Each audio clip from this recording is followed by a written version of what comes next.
পঞ্চম শ্রেণীর শিক্ষার্থী বন্ধুরা, তোমাদের গণিত বইয়ের 141 পৃষ্ঠার 2 নম্বরের 3 নম্বর অঙ্ক, অর্থাৎ 2-এর 3 নম্বর অঙ্কটি, যদি 3রা মে মঙ্গলবার হয় তবে 31শে মে কী বার? তো 3রা মে মঙ্গলবার, অর্থাৎ মে মাসের 3 দিন কিন্তু শেষ, অর্থাৎ 3 দিনের দিন মঙ্গলবার, অর্থাৎ মঙ্গলবার ওই দিন শেষ।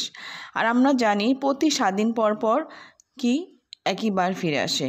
তাহলে মে মাসের 3 দিন চলে গেলে এই 31শে মে পর্যন্ত আর কতদিন বাকি থাকে? সেক্ষেত্রে আমরা মোট সময়টা কতদিন পাই? দেখো, 31 বিয়োগ 3, 28 দিন। এখন এই 28 দিন পরে কী বার হবে? 3 তারিখে মঙ্গলবার ছিল, 28 দিন পরে কী বার হবে? তো আমরা জানি 1 সপ্তাহ বা 7 দিন পর একই বার হয়। সেক্ষেত্রে আমরা 7 দ্বারা 28কে ভাগ দেব। ভাগ দিয়ে দেখেছি যেটা নিঃশেষে বিভাজ্য হয়ে গেছে। 428 নিঃশেষে বিভাজ্য, অর্থাৎ কোনো ভাগশেষ নেই।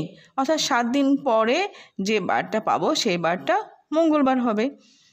আর যদি কোনো ভাগশেষ থাকতো তাহলে একদিন বেড়ে যেত।